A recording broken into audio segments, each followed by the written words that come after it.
पाकिस्तानियों सब खैरियत से होंगे, उम्मीद है। जैसा कि सबको उम्मीद थी कि पेट्रोल की प्राइस नीचे आएंगी, लेकिन नहीं आई। आलमी मंडी में तो बहुत नीचे आई है, लेकिन पाकिस्तान में नीचे नहीं आई। उम्मीद थी 40-50 रुपये कम होगा पेट्रोल, लेकिन नहीं हुआ। आप लोगों ने टेंशन नहीं लेनी। हमारे कायदीन ने, जो हमारे कायदीन हैं, मियाँ मोहम्मद नवाज शरीफ साहब, जिनका मैं अदना सा कारकुन हूँ, और मियाँ मोहम्मद शहबाज शरीफ साहब, जो हमारे वज़ीर आज़म हैं, उन्होंने कुछ सोच समझ के प्राइस नीचे नहीं की। देखिए, रिलीफ तो मिलता रहता है।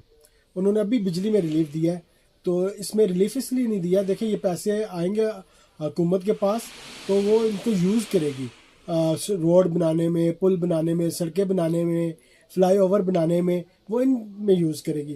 तो पैसे पेट्रोल में कम करने का कोई इतना खातिर ख्वाह कोई फ़ायदा भी नहीं होता। ज़्यादा से ज़्यादा क्या हो जाता, चीनी सस्ती हो जाती, आटा दालें ये चीज़ें सस्ती होती, गंदम सस्ती हो जाती, चने सस्ते हो जाते, घी सस्ता हो जाता है। लेकिन हमें चाहिए रोड पुल, और इन चीज़ों पे हमारा फोकस है। ये होंगे तो मुल्क तरक्की करेगा। शुक्रिया, मेहरबानी।